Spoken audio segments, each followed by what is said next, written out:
C'est sous le thème journalisme de solutions et environnement que le Réseau national des journalistes indépendants RENAJI a organisé une grande conférence débat ce jeudi 13 février 2025.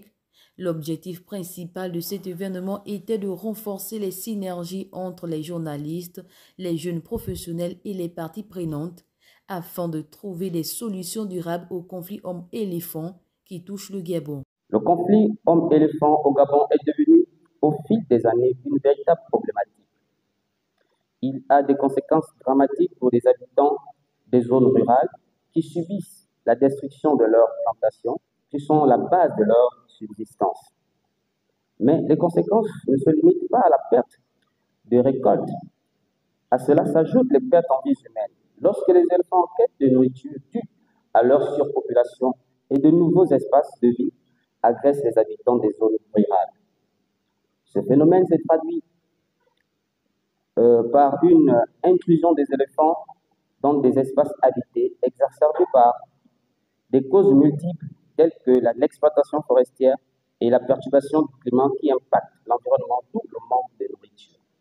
Le journalisme de solutions représente une approche innovante et constructive des médias. Loin de se limiter à exposer les problèmes, il cherche à diffuser et à proposer des solutions concrètes, accessibles et durables aux défis sociaux.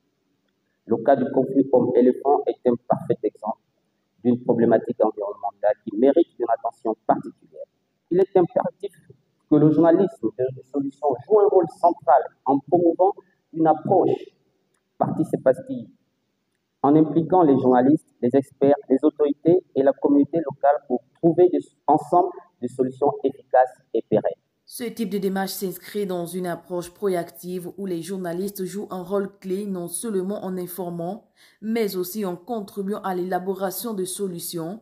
Prenons part à cette activité. Aminata Ondo n'a pas manqué d'encourager l'initiative. La présentation est arrivée à point nommé parce qu'il faut vous organiser. Aucun pays au monde ne peut se démocratiser sans l'impact de la presse, sans l'implication, j'allais dire, de la presse. Donc nous sommes des porte-voix, des sans-voix et des politiques.